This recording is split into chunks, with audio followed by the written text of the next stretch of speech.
Hey traders, today we're going to talk something more of a mindset video over here. So one of the questions that I often receive on my Instagram and chat room is, hey Vincent, how do you deal with emotions during trading and how do you avoid the psychological problems like overtrading, FOMO, and revenge trading? Now, this problem usually happens on beginner traders and it's really easy for them to fall into this trap if they don't have a strong understanding about trading. They don't know what is the essence of trading, meaning that how real trading looks like.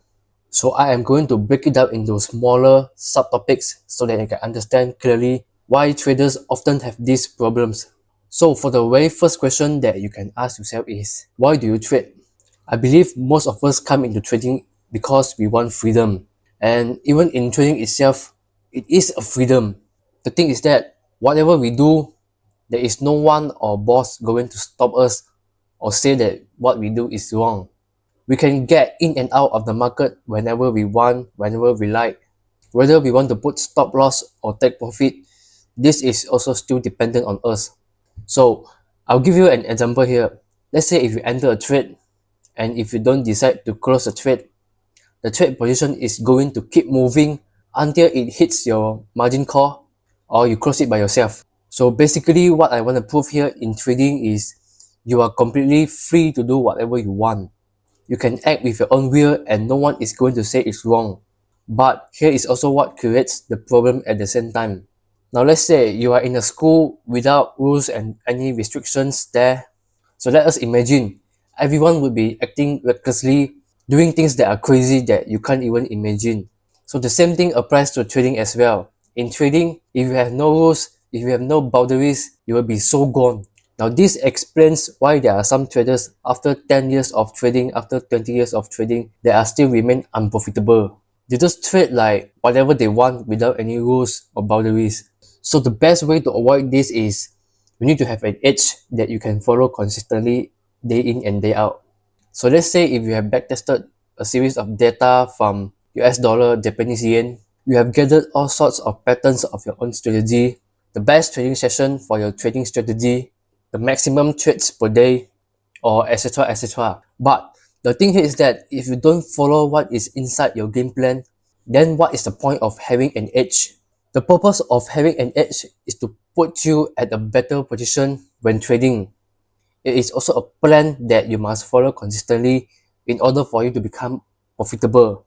So the one thing here is that you must agree if you don't have an edge, you won't survive long in the market because the chances are most of the things that you do are based on how you feel. It is not based on a real game plan. It's very hard for you to think normally during the execution of trades. That is why always plan before executing. Even if you want to start a business or you want to study to get good grades in school, you must always have a plan first before you execute to avoid things to go wrong later on. I mean, planning is one thing. What is happening later on is also one thing. But the problem is if you don't plan before you execute, that is where the problem really comes in. Because in trading, it is so much different than the normal things that you have in your life. Because you will start to feel emotional because of the real money involved. So that is why always have a plan first before you start trading. An edge, which is very important. So without an edge, you basically set yourself up failure. So learn to have an edge so that you can stay in the market for the long run more sustainable. So the first key that I said just now was to have an edge and follow it consistently. So by having an edge, this can greatly reduce the possibility of you acting with emotions and do whatever you want.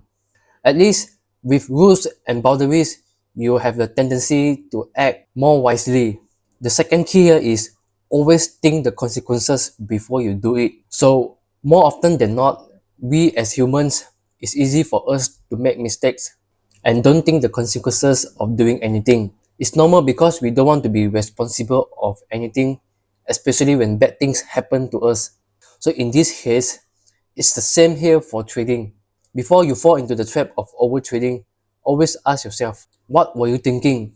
You think that, oh, if I enter more trades, I can recover all the loss and get more profits, and somehow believe that you have a certain degree of control over the market. So this is delusional. Even at my first stage of trading, I also felt the same way. I neglected the negative side of it, the dark side of it. Yes, overtrading can possibly make you more profits and recover your previous losses.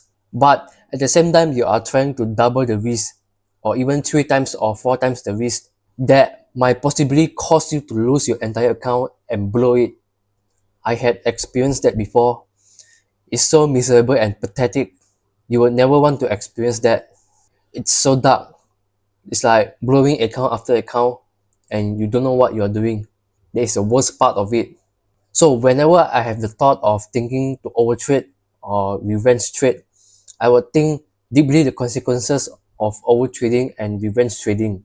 Even if I successfully overtraded this time and make a lot of profits, what is the actual point of making this kind of profits? Yeah, I won this time, but then that doesn't mean I will win the next time, the second time, the third time, or the fourth time. Trading is all probability. If I break the rule this time, I'll be more likely to break it again and again and not going to stop it. It's just like most of the habits, bad habits that we have in our real life that we want to stop, but we can't stop it. So I'll give you an example here. Let's say if you're a smoker who wants to stop smoking, you need to stop doing it from now onwards. If you don't stop, you tend to do it over and over again until you cannot control yourself. Then that is where you find yourself in a very, very negative scenario. And you will end up being miserable thinking that why you shouldn't have stopped earlier. So one thing is that I like to believe that market is just a reflective mirror of us, who we are and how we react. If you're a patient, disciplined, and consistent trader, the market will show you that side of it.